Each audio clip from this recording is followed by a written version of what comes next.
All right, I know that break up a little bit. We were talking about our guest speakers.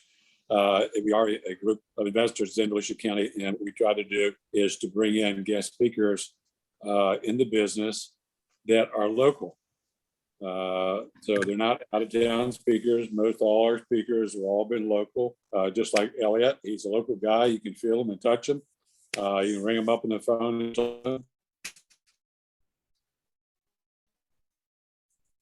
Eliot is he's going to share a lot of good information, a lot of good tips in his innovation. So be sure to take notes. And if you got any questions, I think we have the chat box open, so don't hesitate to ask any questions. Eliot has been renovating homes for over 2 decades in this area, and in that time he has worked on around about 2,000 properties for investors and some for himself, as well as retail homeowners. He and his partner have a construction business called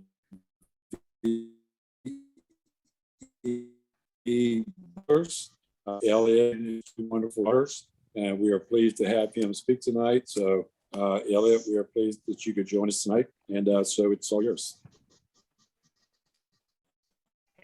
Hey guys, how are you? Thanks for having me. Let me get a little screen share action going here.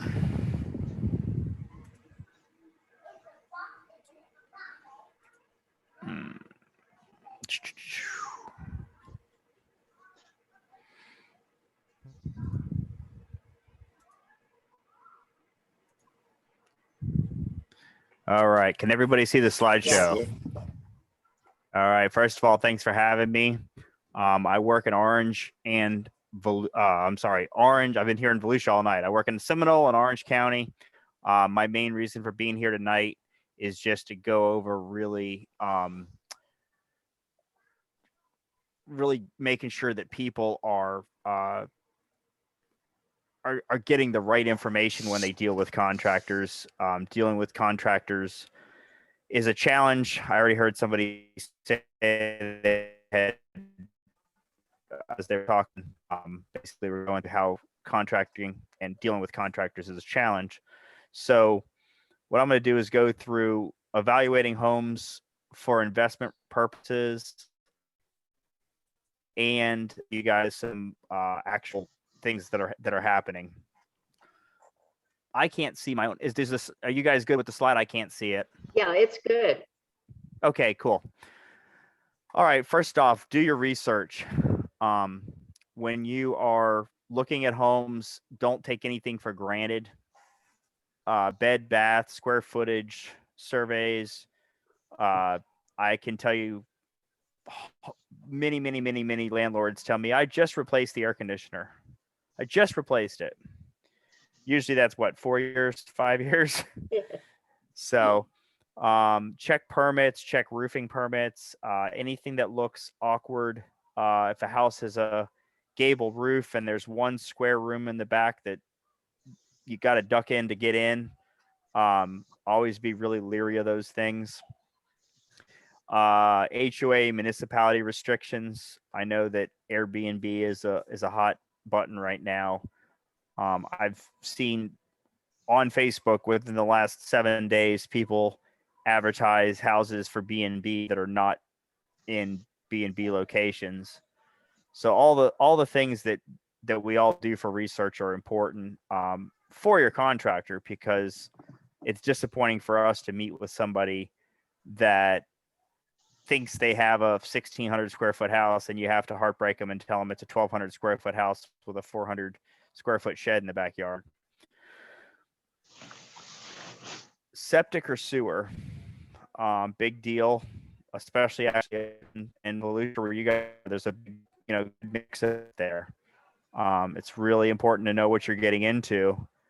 Also, if a house is on septic and it has to be replaced, if it is not accessible by Bobcat, in other words, you have to walk to the back, then that's even more expense. So that's always something we look at, determine if it's septic or sewer and how accessible is it.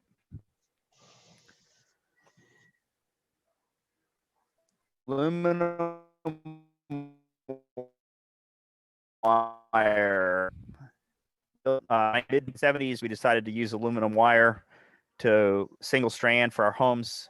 It's a huge hazard, and it's definitely something you need to know about. Christy, what do you think it takes to rewire a 3-bedroom, 2-bath home? What do you think cost-wise? My goodness.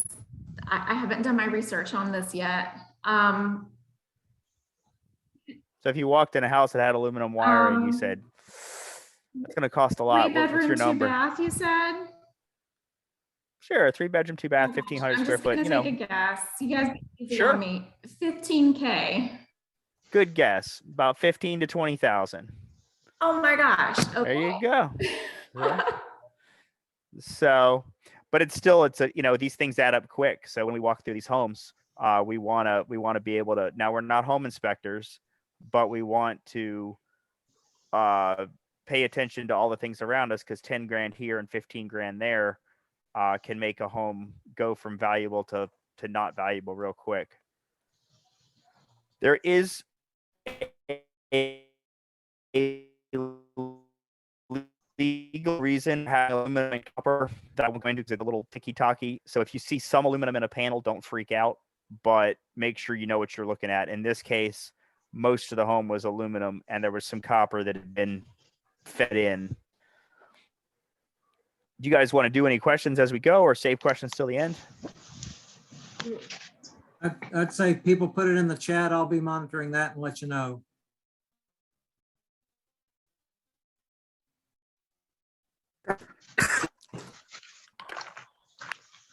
All right, here we are with our rewire. So this is a lot of the work. Christy is cutting all these walls open. So you got these old walls, and you've got to basically run wiring inside them. It's actually a lot more in depth than people think. John, have you ever done a rewire? Is that John or Sean? John. Yeah. Okay. Yes, I have. And mine was just a 2-bedroom, 1-bath, and it was 12K. Yeah, But it was an older home that had the plaster walls, not the drywall, which is even more difficult. Yeah, this one here is plaster, and it adds up quick. And you'd be surprised. Yeah. You don't realize how many outlets are in a room until you got to cut a track to every one of them. Yeah. And Christy does have a question on Lumicon connectors. I've got to find where I can see it. It's just, what about Lumicon connectors? Okay, good question. Lumicon is a handshake between copper wire aluminum, and it's a proper bond between them, which is where the problem lies. It lies not in the aluminum wire, but in the connection to the copper. Alumicons are good if they're used properly. I think the age of them is going to go out, because at this point, aluminum wire is already 40 years. I'm sorry, coming up on 50 years old, 45 years old. I think at some point in time, they're just going to say, if it's got aluminum single strand wire, it's got to go. Also, Alumicons don't take care of all the junctions in the house. They only take care of outlets and switch. A lot of times, if in an attic, you find aluminum junctions.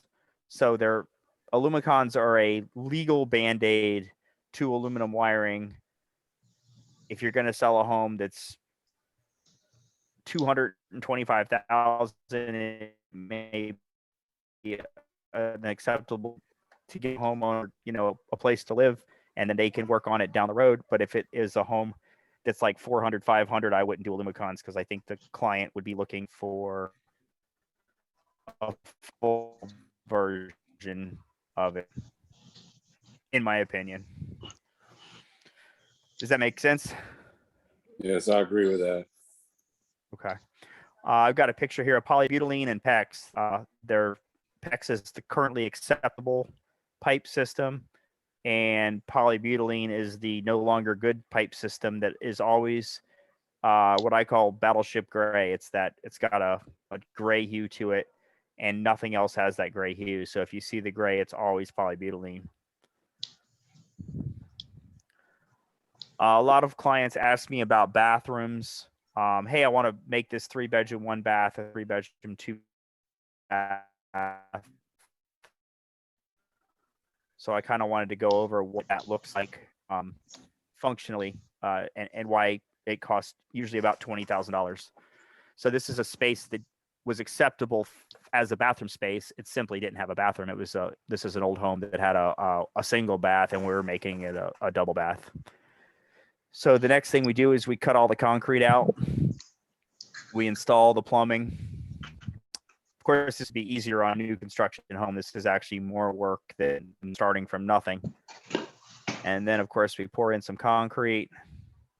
And actually, the right side of that picture where the wood is, that's actually the washing machine drain that we were also able to get in this project, because washing machines and bathrooms have a lot of light components, including drainage in this case. And that's our final product right there. So when you see it on, in person, it's a little bit more work than just sticking a vanity in the corner. I've a lot of this I've taken from meeting people that are like, oh, we bought this house and we want to make it a 3-2, and we've got, a $15,000 rehab budget for the whole house. And it's unfortunately just not feasible. All right, prehabs and rehabs. A lot of what I'll be talking about is actually kind of putting the brakes on things more than digging deep. On this one, we are looking at just painting some cabinets, adding some handles, keeping the existing appliances, and of course, cutting in a new countertop, putting on a granite countertop in this case, versus tearing the kitchen down to the studs because it looks cool and it's fun on TV. So these are always things that we guide people towards instead of away from, if it's suitable and if the cabinets and all are in proper condition. And this happened to be a gas appliance that was modern and was a good fit for the space. This is the same home, and this is ultimately what we came up with for it. Diane, that's actually in your neighborhood. Waterford. Yeah, right there in Eastwood, actually. Okay. Ah, So we cut down that countertop and kept the appliance pack, kept the cabinets, and did a quick little version with some fresh light. Same thing here. We just put on the countertops and put a glass enclosure. I had kind of a tired old frame enclosure, and that frameless really brought it to life. I actually wander around my houses sometimes and just kind of come up with ideas. I don't know if I'm the only one that does that, but I just sometimes wander up to somewhere and I walk away, and then I'll go back and I'll look at it, and then finally I just realized I made the same shower door with the really thick bars and everything. Same home, kept the mirror, changed the light, and just dressed it up a little bit. All right, opinion time. For a flip, from my opinion, the things that I don't recommend people purchase is a terrible floor plan, a house that smells real bad. I don't mean like our normal Saturday mornings with Diane. I mean actually like where you don't want to go inside. I think that if they smell too bad, they can be too expensive. It really isn't even a smell thing. It's just how much sometimes the smoke or the pet is to get out. I've heard of rehabs adding $15,000 and $20,000 to budgets to get rid of just a terrible smell. Evidence of major water damage is not something that I would recommend a first tier. Anybody first tier would be wanting to get into. If you've done 15, 20, 25 flips, then maybe that's your something you're comfortable with, but it's not something I would recommend for my 1 through 5 buyers. Personally, I don't like houses on main roads. I remember a house on Bumby that was a nice little home, but it was like right on the corner of Bumby in this really giant intersection. And they were trying to use comps from 3.5 blocks away. And I just, to me, it didn't make sense. You could barely get in the driveway, much less make a nice, retreat type home out of it. Commercial, has anybody ever bought a house with a commercial immediately adjoining it? It's not necessarily a good thing. Again, it's something I would nix. I worked on one or looked at one that was right behind an auto body parts. And other than that, it all made sense. But looking at it then, it didn't make sense. Personally, again, lots of unpermitted work around the property. When there's all these things that are done and built, and usually the families lived there for 50 years, and there's just all these huge structures everywhere. Obviously, if the numbers can make sense, it's just something you want to really take a second look at. It can take a lot of time to unweave the web of unpermitted work, and usually it means you're studying it back to a pretty intense rehab level. And then condos, I think that the challenge of working on upper floors and confined spaces, in addition to liability based on flooding and accidents that happen between units. I saw a lot of people in the bubble that really lost some money on some condos where the whole units got covered in mold, and neighbors next to neighbors were flooded. And it's to me, it's a little too elbow to elbow.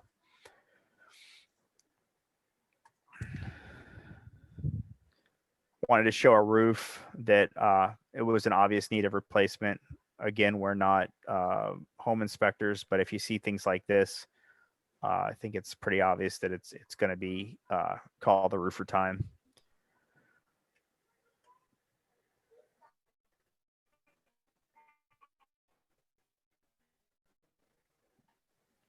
We do recommend cleaning what we can. I've met with people again that'll just tear out a whole wood fence because they think it looks old, and I'll walk over to it and it's an inch of thick wood. It doesn't maybe look the greatest, but it's definitely something you could hang on to or paint or sell or do, as long as that doesn't exceed your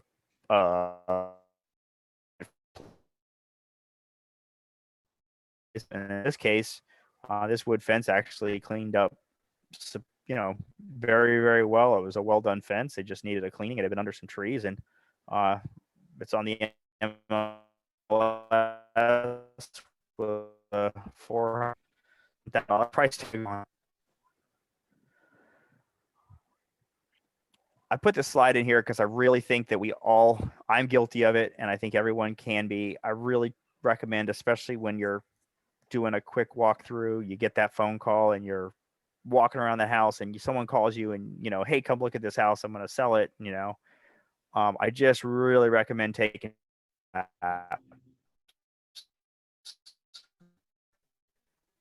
it's amazing how fast you can walk by a bedroom that's got mold or miss a bathroom. I just, anything can happen if you're not taking that extra minute to walk around. So I just put that as a reminder for everybody, even the people that have been through a few, to take a look and look around. Again, I kind of wanted to show y'all what things take from an actual execution standpoint.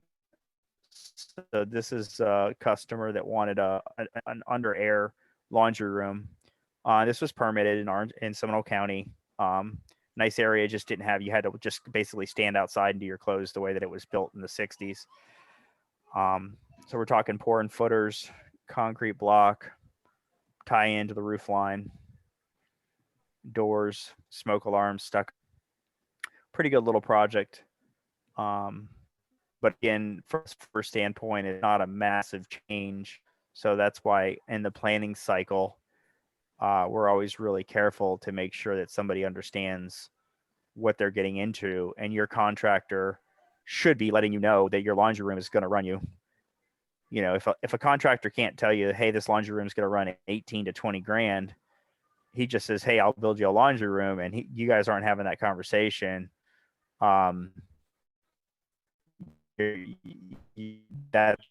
that's where budgets get bad and people's hair gets ruffled. Sometimes taking something down is the best solution. This is a home in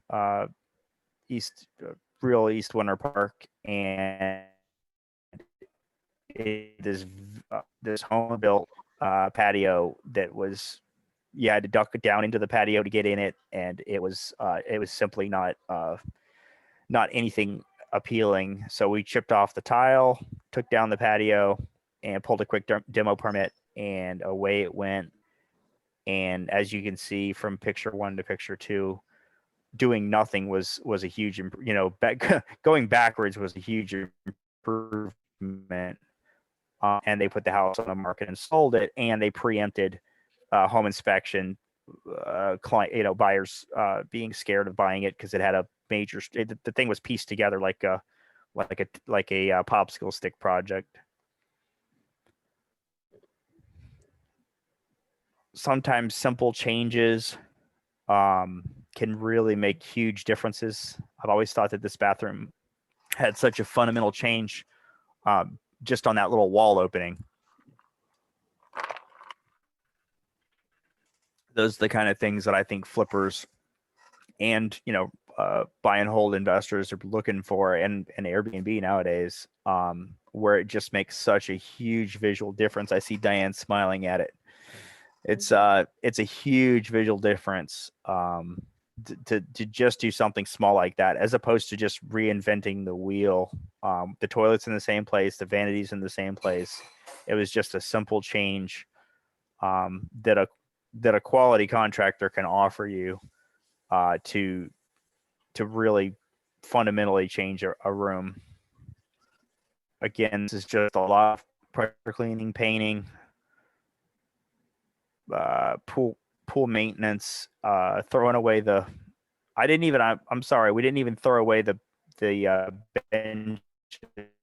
We actually pressure cleaned the patio set and kept it. So the patio set you see on the first picture is actually the same patio set as the second picture. This one we thought was a good floor plan. This was in Azalea Park. It was just a home that had, been lived in a long time and needed some lightening up. So that home got 5 offers. Before offers were too strong, it got 5 offers on a Saturday on its first day of open house. It really probably ultimately could have sold for more than it did.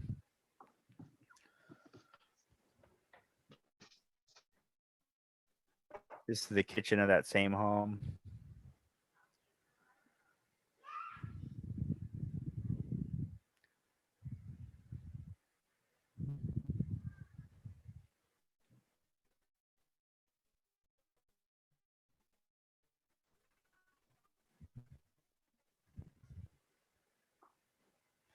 This space here, we kept the flooring. It's actually the same flooring in the first picture as the last, because it simply didn't need to be replaced. Mhm. Nice. We did take the soffits out of that house, which proved to be 3 days more work than we anticipated. But with the kitchen being a galley kitchen, and we didn't want to redo that, I think we really made the right choice to open it up and raise it up, and make it feel good. And those those lights that kind of shine every direction that you can wiggle around on the track, I think were the right light to kind of just give it a flashy look.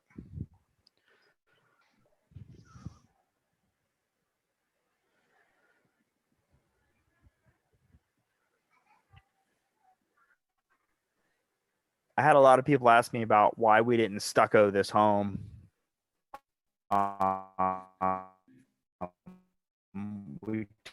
There was a lot of rockwood edge, and we took it and put it back exactly like it was. And it was a fiscal decision because the whole rest of the garage was all the same material. So had we stuccoed around these 3 windows, we would have had to keep going, and it would have tripled the budget that we had set up. So we left it like that. That was in Wekiva, and we're able to just continue the look, and all the houses on the street all kind of had a continuity to them. So this house didn't have to, stand out.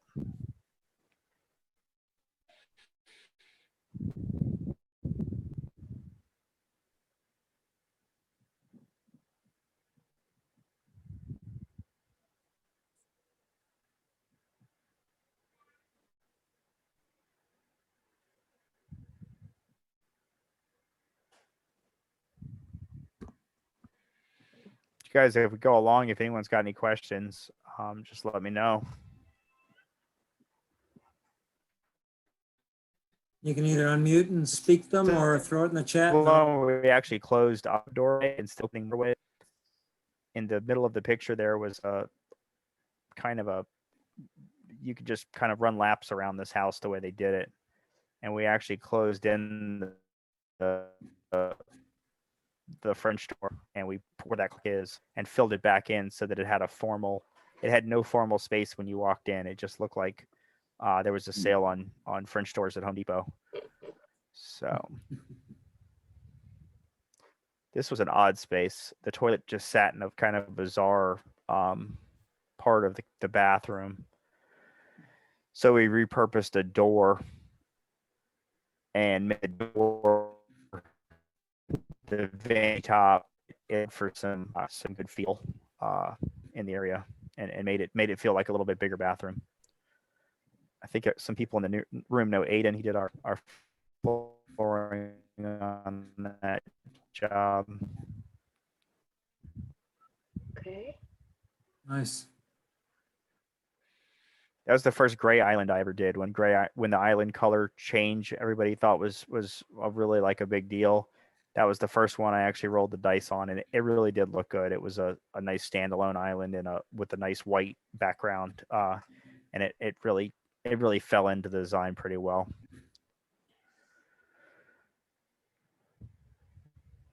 I always recommend glazing,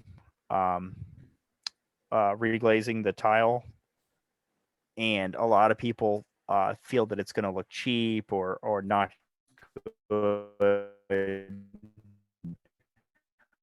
How many people have used it? But this is a case where it had the yellow, almost mustard colored tile on the first photo, and we reglazed that whole bathroom because it was completely solid, and really just set a new toilet and a new vanity, and then filled in the old window. There was an old window there that we filled in with some shelves to give it a little bit of a storage area.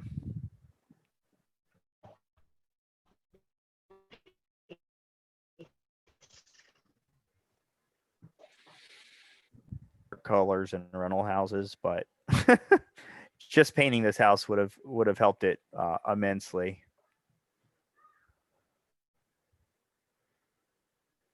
We moved the refrigerator out of the space and we moved it into the next space. It's more apparent in this photo. So the refrigerator used to be right here next to the stove, believe it or not, and we were able to put the refrigerator in that next room, which was kind of a breakfast dining scenario, but it really didn't make sense. And then we put the refrigerator down there, and we're able to get a lot bigger kitchen feel out of it.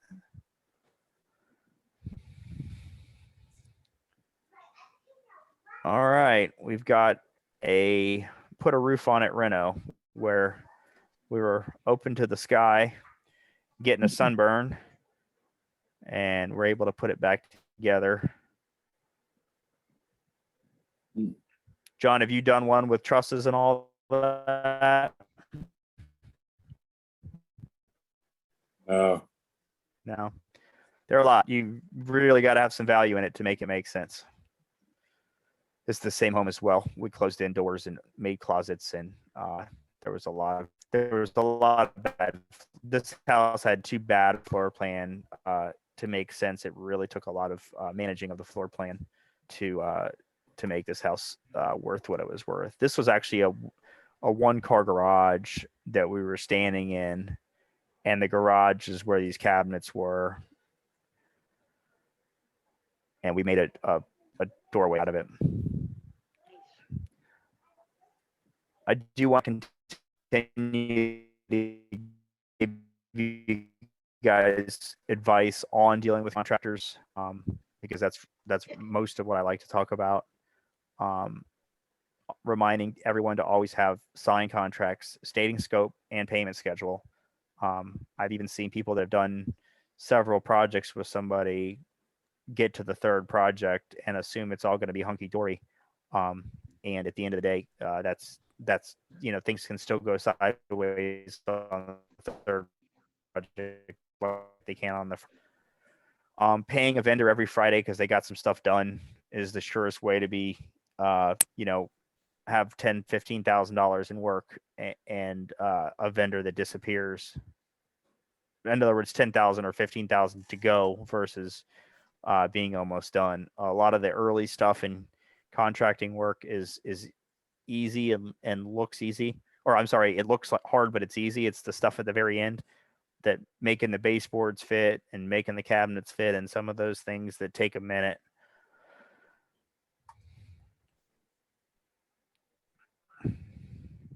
People that have worked with me can attest to this.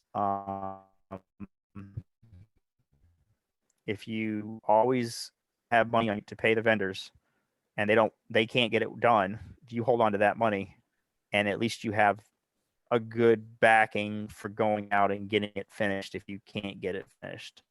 If 2, 3, 4 or 5 weeks go by and they just, this happened, that happened, cars break down and all the other stories, then at least you have some money on your side of the street to protect yourself so you can go to, somebody that'll at least complete it for you.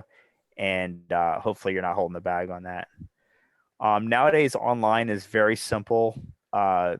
Every municipality and almost every city in Metro Central Florida has some online verification of passing of permits. So if somebody comes and does your roof and they want final payment, repipe, electrical, etc., you can call, make sure that permit is closed and all work is completed,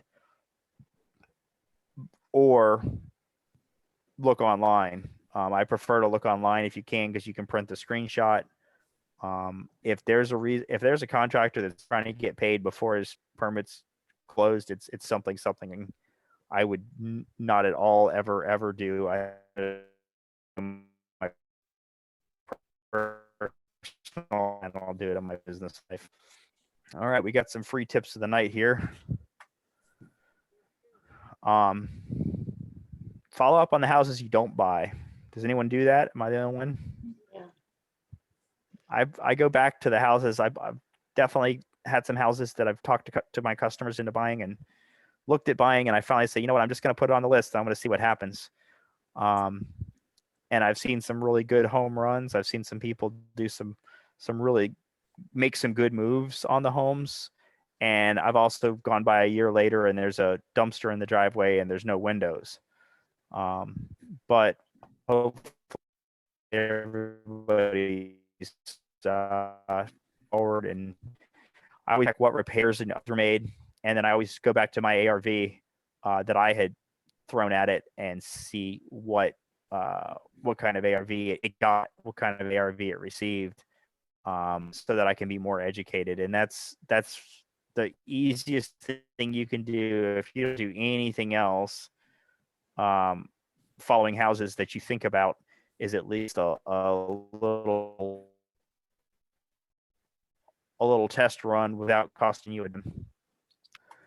Same thing. I go back and I find out how long did rehab take. Was it a 3-month rehab? And I was going to tear the house to the ground, and they painted it and sold it. I also look at days on market, and I look at, again, asking price and selling price and all that, just to educate myself. All right, guys, what you got? So we'll open up mics and maybe unshare your screen there. We can see each other a little bit better. Oh, yep, absolutely. Well done. Boy, a wealth of tidbits and helpful things in there, and Nice. people will have questions or statements to make, and just unmute and jump in, and I'll try to moderate it. Okay. I have one.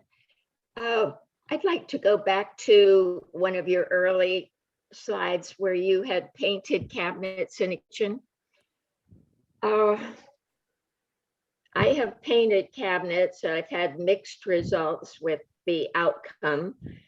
And I have had some very good painters who say, please don't ever ask me to do that again. What is your opinion, and what is the secret to get a good, long-lasting finish? And when is it Got it. worth it? Good questions. Okay. If the cabinets are laminate as opposed to wood, No, wood. I will not paint them right off the bat. I've seen people paint laminate cabinets. It doesn't work. It doesn't hold. It doesn't adhere. It's never going to happen. The second thing I do is I go to the sink base, wherever the kitchen sink is, or if it's a vanity sink, and I open the sink base and I look down below. If the area below the sink base is rotten out, Yeah. the rest of the cabinetry is usually right along with it. If the hinges, drawers, all that stuff is falling to pieces and or starting to warp and all that, definitely out. It has to be a pretty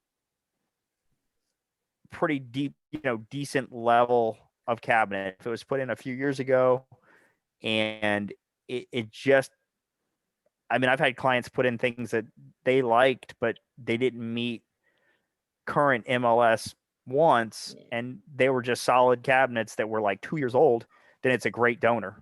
If they're just some cheap builder cabinets that are 35 years old, it'd be good, not bad.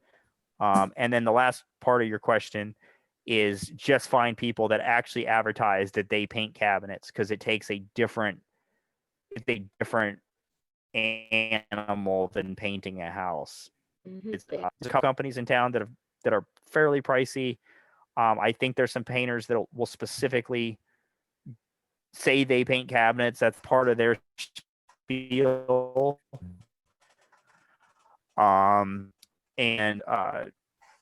do it very late in the process, because the like, if you're going to do tile and all that stuff, do all that first and Oh, just yeah. do the cabinets very late in the process, because they're very tender for the first 30 days.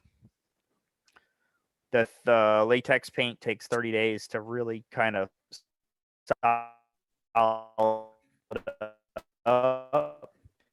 And if it's not dry, well, they'll pop. They'll start chipping and That's flaking what on you. I have that issue where it never seemed to dry.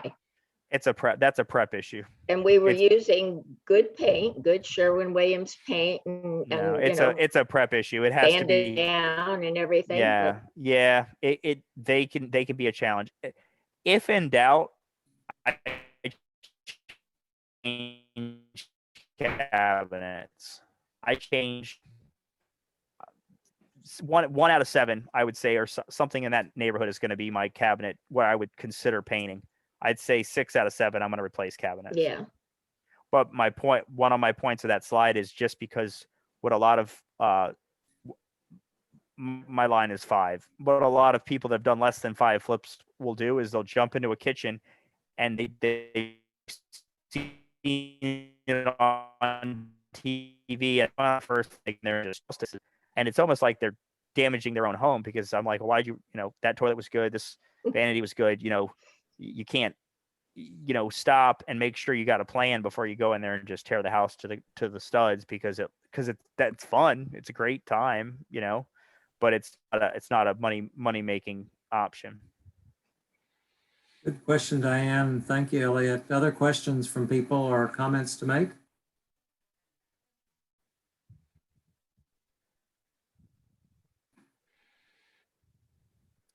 I think Elliot made a couple points there that I think are really important when you're walking through a house, to look at and kind of get a vision of what you might want to do, and then back off and then maybe come back to it.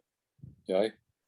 Because like you said, you'll pick up things that you didn't see the first time. and I saw a lot of his houses where he made just some very simple changes that had a huge output, you know. Well, it's just like that one bathroom there. You just took half the wall down. Yeah. I know a lot of rehabbers, they would have just taken the whole wall down and put glass in there, you know, and just take it halfway down is a lot less work.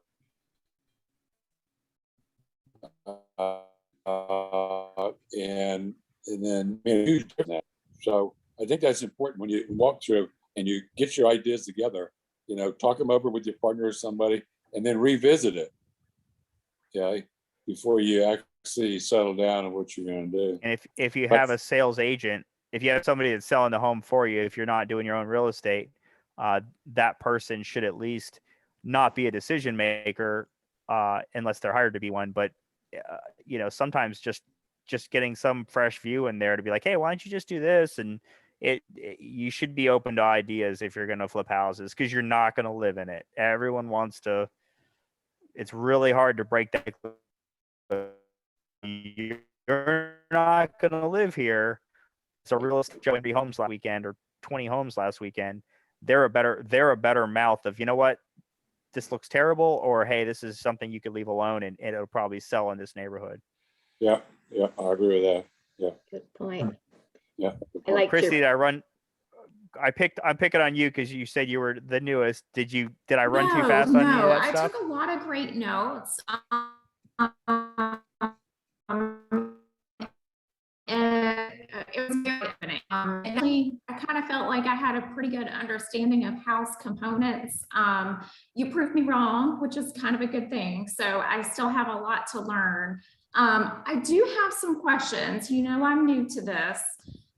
We have rehabbed homes that we've lived in. So we're on like number 5 now. But never done this as far as like a business, which is what we're hoping to do.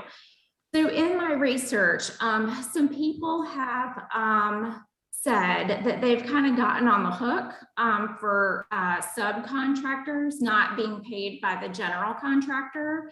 And there's different kinds of, comments that are out there about how to prevent that from happening. So what are your thoughts and tips on that? Like, one thing that I heard was to write final on your check. Thing that I heard was for a signed lien release. I don't know if that's standard or not. Can you give me a absolutely. little more? So I'm going to start with a warning flag and then I'll work backwards. A warning flag is if you never see the subcontractor. So you hear about this guy, but you've never been by the house and he's never been there, but somehow you're writing him a check. So that's the worst red flag is not ever seeing the guy. I don't recommend flipping a home more than 20 or 30 minutes from your house on the first try. Harlan said earlier, hey, I own a house in another state. That's a second thing. You've never seen a contractor. It's kind of a weird sign, because if you don't want to go to a house every day when you hire a general contractor, but you should at least stop by, like say on the way home from work or whatever. And if you've never seen this guy, but he's presenting you a bill for $10,000, that's a red flag. So I start there. You can insulate yourself with a release of lien. You also can ask the general contractor, if they're okay with you writing the check to the subcontractor, and then you literally are placing them in the hands of the subcontractor so that and then the subcontractor can give you as the owner a release of lien.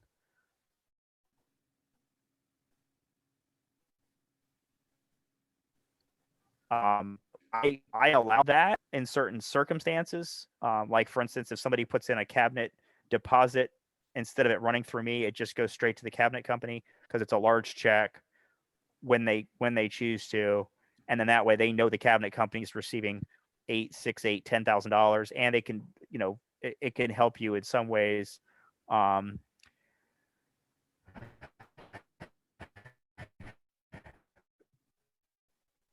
There's just like 100% insulation. If you write a check to the general contractor for $5,000, then you need to get a release from the general contractor that would put him on the hook.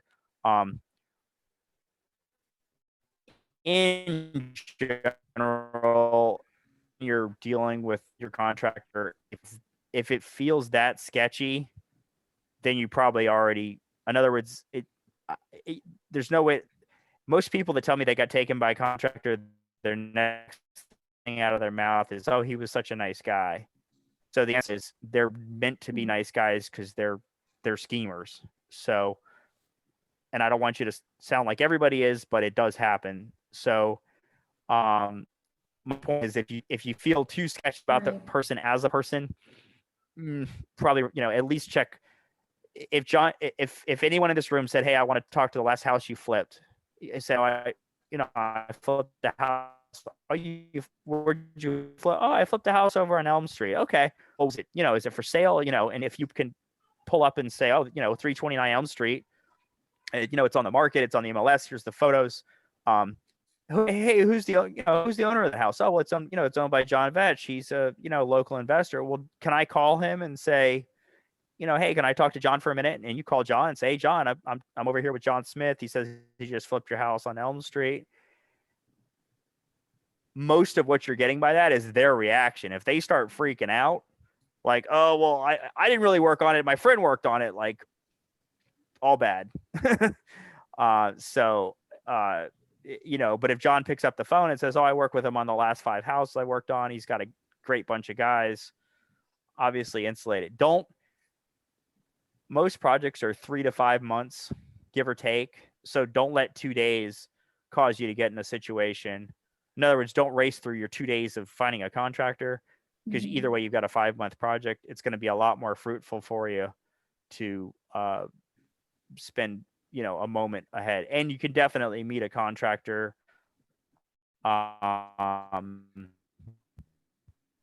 before you buy. In other words, if you're purchasing a home, they're thinking of closing in 30 days, don't waste your 30 days. Do your research. But between Google websites and word of mouth, just do anything you can to know what's coming your way. And your best case, if you've never done one before, is to have somebody JV with you that can help you. If you do a flip and you make less than $5,000, but you completely do it all the way to the sale point, you've still paid yourself to learn a lot. So a lot of people want to hit their home, like it's like hitting a home run on their first house. You don't have to hit a home first house. You can make $5, sell it, and just it's a base hit, but it's a good way to start versus going real big on your first one, which is kind of a lot of what I was showing, where you don't tear the place apart and try to make some huge masterpiece out of your first house. That's great advice. Thank you. Thank you for that. Christy, did you have another question?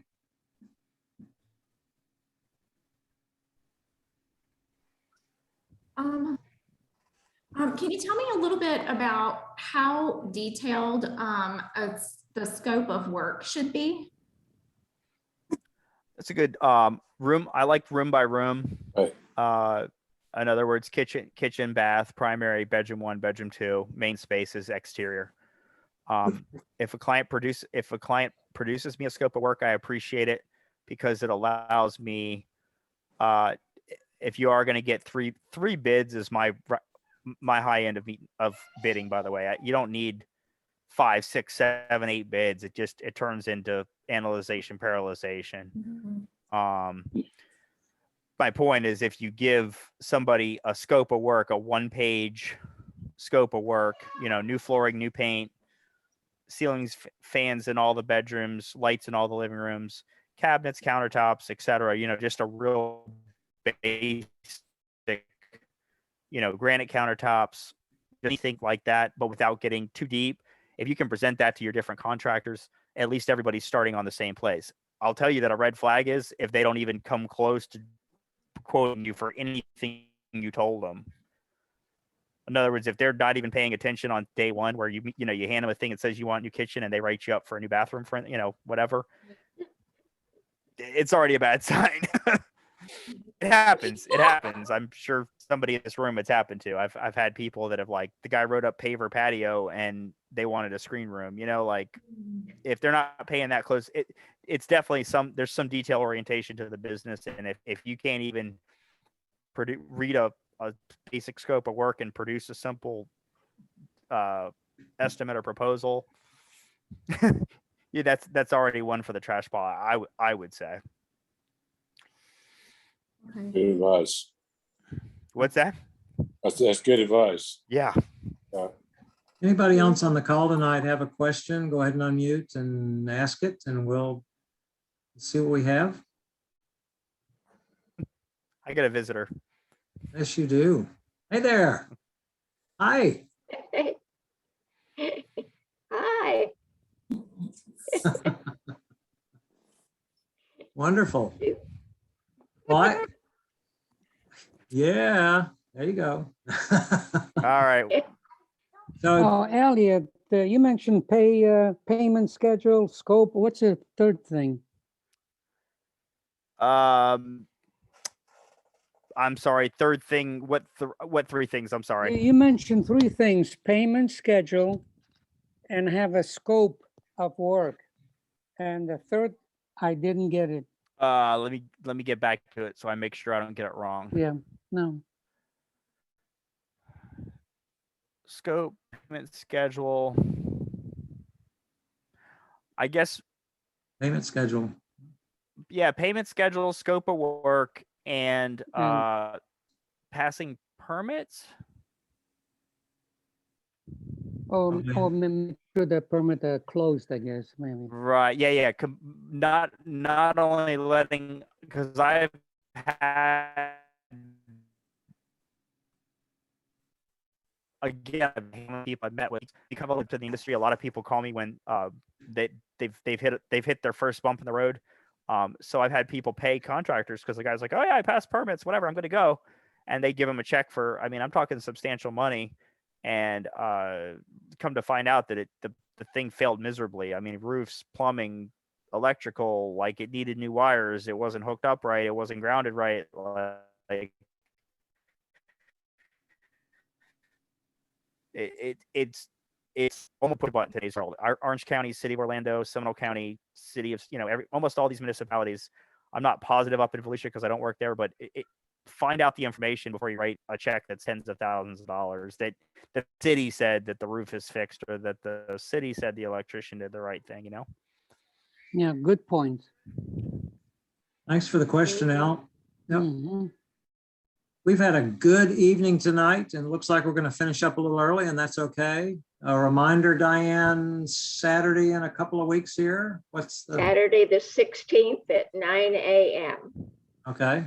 And then then we'll what about the Elliot contact information? I didn't see it. Oh, sure, I'll put it on the chat. I'm kind of jealous. Okay. Alicia's petting a dog and I'm not. Elliot, I have a question for you. Sure. You were just talking about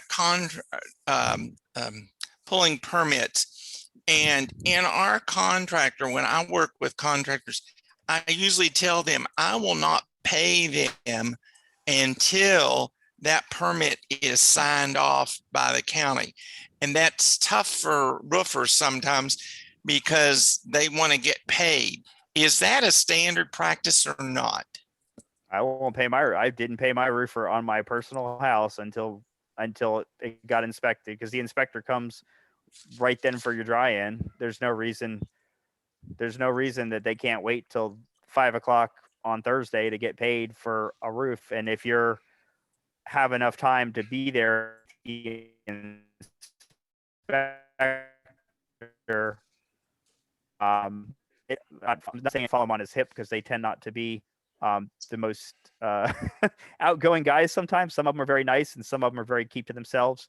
But I have no problem with walking outside and saying, hey, did we pass our inspection? And say, yeah, it's passed. And you can, like I said, you can go online right now, and they most of them get in their trucks and they punch it in. Like Seminole County, you can see when you passed your inspection within about 6 to minutes. Literally. Okay, they're not them on the property. and coming out, actually out and signing them in Seminole County now? No, they do both. They do both. Okay. Seminole, we're in that flux. So Seminole County will still sign the old original permit card that, has been Right. around forever, but then they get in their truck and they kind of queue it out like a work order and they put their notes in and they close it. So you can actually, I get screenshots from I have an air conditioner vendor that will basically screenshot me the past permit from Seminole County 7, 8, 9, 10 minutes after the truck's driving down the road. It queues in the system. And you can see that it's a past permit and who passed it and what date and time. And, it's like like everything in our digital world, it has a date, a time, the inspector, the property address, all pertinent information. But I would never cut a final check for anything without that's permitted without a past permit. Good. Thank you, Ron. Good follow-up on that one. And we'll be back. I make it very clear with all my contractors, subs, or whoever I'm working with, that the final payment won't be done until the final inspection. And so they know that right up front. It's a simple request. Don't even ask me for it. And you're always working a line, like anything. I mean, if somebody's done $20,000 in work, is it okay to write them a check for $5,000? Yeah. Okay. Like somebody you do business with, they're essentially done and they want to draw before you can't pay her when this house gets paid to pay you. I mean, that's not going to work either.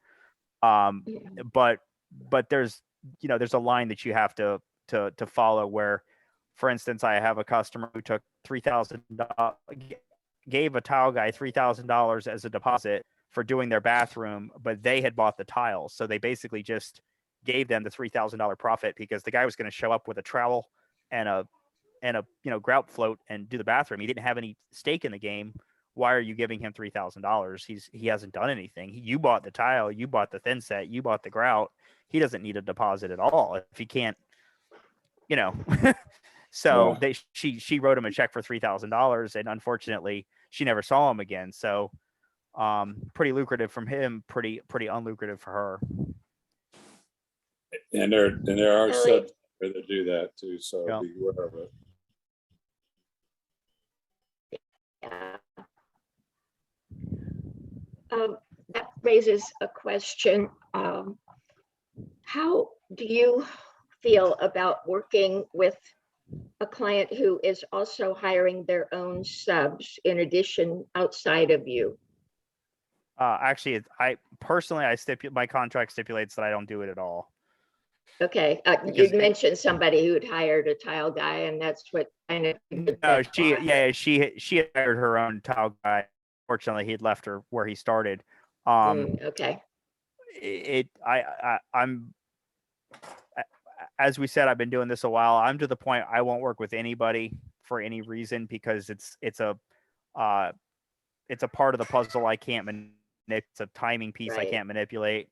My cousin's going to come paint the house on the weekends, but don't worry about it. He'll be here 3/4 of the way through the project. You got brand new windows and brand new everything, and you're still waiting on the cousin to come paint the house. So unfortunately, I don't want to sound negative. I just had a lot of bad result with it. So personally, I manage the whole project. The reason that you should hire a general contractor is the same reason that you would give anybody something to do. And that is because they should be managing that piece of the puzzle, not you still have to go and do all your stuff. If you're running back and forth to the house 4 or 5 times a week and you've got a general contractor and he's got subs, something's wrong. Like you literally should show up on your way to dinner and be like, oh, this looks good.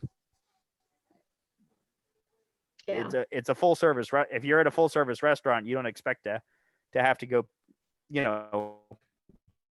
get your food from the kitchen. So according to the level of your hire. Now, if you hire a painter and you hire an electrician, then of course you're going to be involved in the process. So, but as specific to a general contractor, they should be the oversight of what you meet with. I mean, I have particular clients who will fly in from out of town, check on things and leave, and they're at their house for 15 or 20 minutes just to make sure they like the tile they picked online.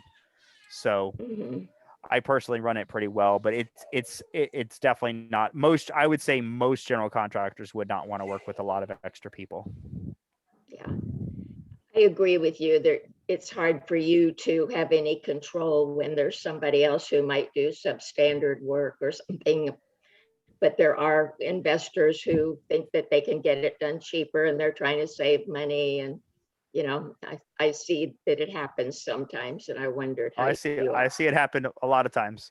If you Yeah, ever want to have fun, you can look at permits and they have dates, and you can see when inspections pass and time goes by on the calendar. And it to me, it's very simple. If I went and sat at any of your desks and did any of your jobs, I would have a learning curve. But for some reason, nobody wants to think that works backwards. Everybody thinks that, oh, I saw on television where they redid this kitchen. It's easy. It's no more than we could go to a crime scene and properly pull fingerprints. Could we do that? But it's the circle. yeah. Any other questions tonight? Excellent evening. Really an excellent evening. Yes. Again, Elliot, thank Laura, you. Laura, Yep. you on there? I see Laura Laura, Kelly. we just missed Laura's birthday, so I see her down in the Hi. corner. Yes, I'm actually on vacation, but I decided to jump because I wanted to hear. Good. And you had a good birthday? Thank you. Thank you so much. Laura. Yeah. Guys, I appreciate you listening to me talk. And if you got any questions or you come across something in the field, give me a call. I have the answer, or I can find the answer. And we'll post his contact information also up on the Facebook group as well. And this video will go up on there as soon as Facebook gets back in business again. We'll be back that Saturday in a couple of weeks here at 9 o'clock in the morning. And then we'll be back on the first Monday night of November. And we're looking forward to that as well. And we still try to do two things. I think we did them well tonight. Get connected with each other, engage with each other around here. That's kind of neat. And also get some just actionable information. And Christy took about 17 pages of notes tonight while you were talking. So she learned a lot tonight, and we all did. Yes, very informative. I appreciate all of you. Indeed. So we'll see you again in a couple of weeks, some of you, and in a month, others of you, and invite others to come and join us on our West Volusia Real Estate Investors kind of meetup group here. Good to see everybody. Have a great evening. You guys. Elliot, thanks a lot. Thank you. Thanks, Elliot. everybody. Thank you, See you, everybody. Ron. Bye. Really good. Enjoyed Yes, it. indeed. Got some thumbs up, from Sean and others there. This has been good. All righty. Good night, everybody. Good Good night. night.